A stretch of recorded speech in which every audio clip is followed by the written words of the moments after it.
O'rtoqlar, kondensatsion kotel haqida men gapiryapman. Ko'pchilik kondensatsion kotel haqida ma'lumot bering degan uchun. Aslida kondensatsion kotel bilan konveksion kotellarning unchalik ko'p farqi yo'q. Konveksion kotelda ham datchik ionizatsiya bor, harorat datchiki bor, va favqulodda klapanlar bor. Gaz klapani ham xuddi o'sha konveksion kotellarga o'xshagan. Bu yerda faqat bitta farq shundaki, kondensat konveksion kotellarda dimoxoddan e'tibor bersangiz oppoq parv chiqib ketadi. Bunda u narsa bo'lmaydi. Bunda hosil bo'lgan kondensat sizib pastga tushadi va kirib kelgan sovuq suvni ham ozroq isishiga yordam beradi. Va tashqariga ya'ni dimoxoddan issiq deyarli umuman chiqmaydi desak bo'ladi. Kondensat oqib pastga kanalizatsiyaga ulab qo'yiladi. Ata ochsangiz, agar siz konveksion kotelni o'rganganingizdagi buni ochsangiz, agar buni tushunib olish juda oddiy narsa. Tushunib olish qiyin emas. Sababi bunda ham garelka bor, bunda ham teploobmennik bor, faqat ko'rinishi boshqacha xolos. Bunda ham sirkulyatsion nasos bor, plata bor, xuddi o'sha tizim. Faqat ko'rinishi sal boshqacha, bitta qo'shimcha kondensat oqib turadigan joyi bor xolos.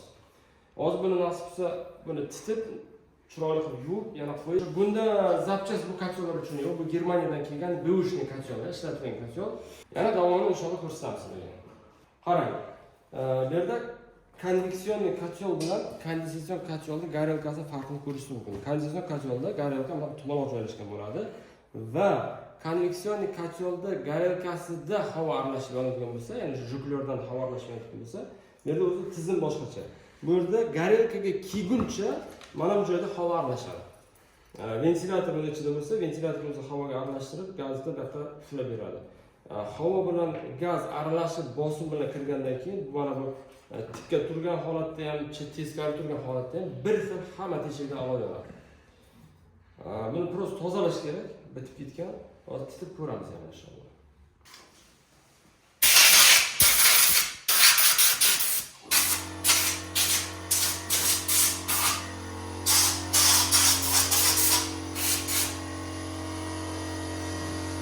Kondensatsion kotelda teploobmennik mana shu narsa. Qarang, hozir kondensatsion kotelni biz diagnostika qildik. Kondensatsion kotelda ham, konveksion kotelda ham detallarning ishlash ketma-ketligi bor. Ishlash ketma-ketligida birinchi navbatda sirkulyatsion nasos ishlaydi, keyin turbina ishlaydi. Agar konveksion kotelda prisostat bor.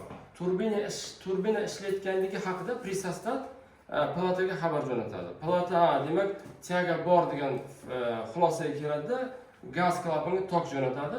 220 ba'zi kotelda o'zgaruvchan tok, ba'zi kotelda o'zgarmas tok, 220 tok palata klapanga keladi. Klapan gazni ochadi. Gazni ochish davomida o'shanda agar uchqun elektrodi bo'lsa, iskra beradi. Agar mana bu konditsion kotelda bo'ladigan bo'lsa, prosta elektrod qiziydi, qizaradi. Olov yoqish uchun. Hozir bu yerda muammo, sirkulyatsion nasos tok bor, turbina bor. Hozir bu yerda yo palata ishlamayapti, yoki buni o'sha havo tiyagani sezadigan datchigi ishlamayapti. Agar datchik ishlayotgan bo'lsa, demak palata ishlamayapti. Palata uni xabarni qabul qila olmayapti-da, klapanga tok jo'natmayapti. Agar datchik ishlamayotgan bo'lsa, demak palataga xabar bera olmayapti. Ikki holatda ham bu kotelni tuzatib bo'lmaydi. Sababi bu kotel Germaniyadan kelgan, bunga zapchast yo'q, absolyutno zapchast yo'q. Shuning uchun ham bu o'ta eski, bu Germaniyada bu kotellar 10 yil ishlaydi. Maksimum 10 yil, 10 yildan keyin utilizatsiyaga chiqadi. Bu o'sha 10 yil ishlagan, pensiyaga chiqqan qariya kotellardan. Tak shu bunaqa kotellar chiqib qolsa, maslahatim buni ochib, titib boshlarini olib o'tirmanglar. Men yechib olib keldim. Sababi menda hozir o'quvchilar bor. Imенно shu kondensatsion kotel, konveksion kotel, atmosferniy kotel, napolniy kotellarning farqini, tuzilmaligini, detallarni ishlash ketma-ketliklarini o'rganish uchun kelishgan. Ya'ni kotelni remont qilish uchun o'rganish uchun kelishgan. Shuning uchun men ataylab yechib keldim. Bitta bolalarga ko'rsatay, shu haqida bir ma'lumot bo'lsin degan ma'noda.